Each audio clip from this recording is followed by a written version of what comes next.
Slava Jesus Christus, Slava Navika, glory be to Jesus Christ, glory be forever. It's Father Basil again, and I'm going to continue talking about the book of Genesis in the Bible. I believe I'm on chapter 5 now. So remember the beginning of Genesis, the creation of the world by God, creation of the entire universe, then the story of Adam and Eve, our first parents, and their disobedience against God, and then they were cast out of the Garden of Eden. And then the next chapter was the story of Cain and Abel, how Cain killed his brother Abel and was left basically a fugitive and he had to leave his parents and go out. And then at the end of the chapter, Adam and Eve had another son, Seth, and that was where we ended up. So this is chapter 5. This is the list of the descendants of Adam. When God created humankind, he made them in the likeness of God. Male and female, he created them, and he blessed them and named them humankind when they were created. When Adam had lived 130 years, he became the father of a son in his likeness, according to his image, and named him Seth. The days of Adam after he became the father of Seth were 800 years, and he had other sons and daughters. Thus all the days that Adam lived were 930 years, and he died.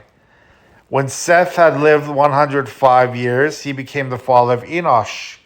Seth lived after the birth of Enosh 807 years, and had other sons and daughters.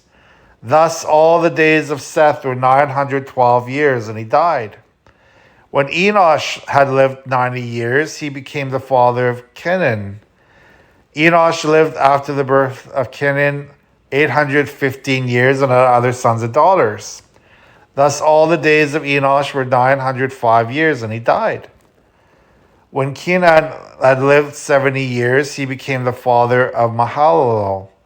Kenan lived after the birth of Mahalalel 840 years and had other sons and daughters. Thus all the days of Kenan were 910 years, and he died. When Mahalalel had lived 65 years, he became the father of Jared. Mahalalel lived after the birth of Jared 830 years and had other sons and daughters. Thus all the days of Mahalalel were 895 years. Then he died. When Jared had lived 162 years, he became the father of Enoch. Jared lived after the birth of Enoch 800 years and had other sons and daughters. Thus all the days of Jared were 962 years, and he died. When Enoch had lived 65 years, he became the father of Methuselah. Enoch walked with God after the birth of Methuselah 300 years and had other sons and daughters. Thus all the days of Enoch were 365 years. Enoch walked with God, and then he was no more because God took him. When Methuselah had lived 187 years, he became the father of Lamech. Methuselah lived after the birth of Lamech 782 years and had other sons and daughters. Thus all the days of Methuselah were 969 years, and he died. When Lamech had lived 182 years, he became the father of a son. He named him Noah, saying, "Out of the ground that the Lord had cursed, this one shall bring us relief from our work and from the toil of our hands." Lamech lived after the birth of Noah 595 years and had other sons and daughters. Thus all the days of Lamech were 777 years, and he died. After Noah was 500 years old, Noah became the father of Shem, Ham, and Japheth. So, this is the story of chapter 5 of Genesis and all the descendants of Adam up to Noah. And, a couple of things about the Old Testament and how they calculated years. We might say, well, how did God let them live that long? Were they the same years as we consider years? Were they different periods of time? Well, nobody really knows. But in the end, it really doesn't matter. It doesn't matter how long we live on this earth. It's whether or not we serve God. Because eventually, everyone dies. Even those that lived supposedly for 900 years died eventually.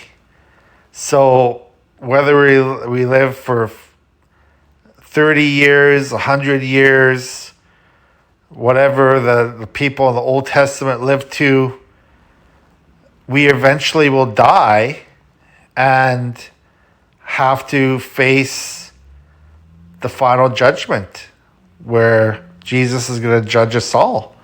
Though people in the Old Testament were the same as us, they died eventually, no matter how old they lived. So that's the one thing.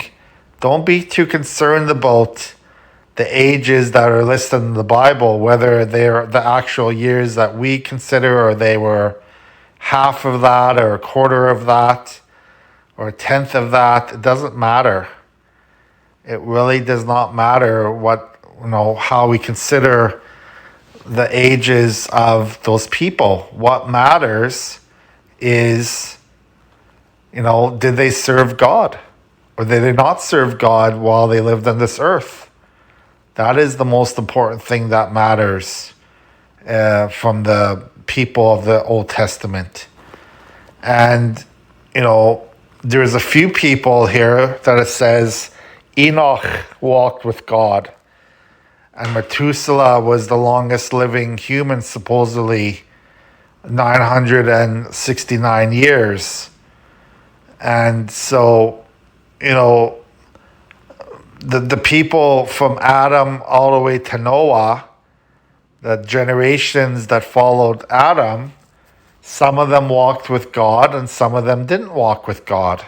Just like today, there are people that follow God and people that don't follow God. So it's not much, the generations back then wasn't much different than today.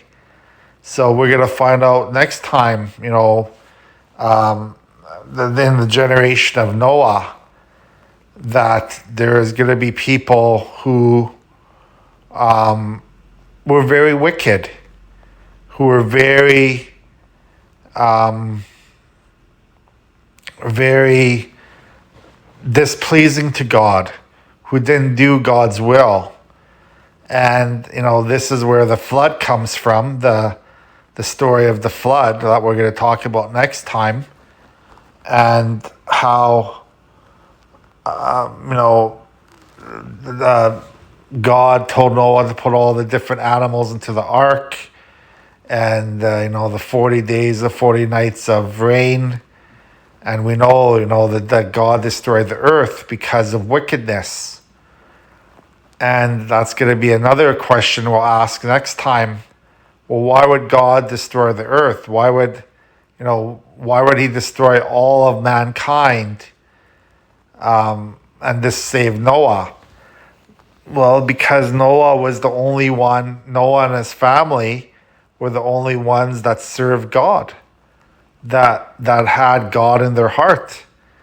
And the rest of the world did not have God in their heart.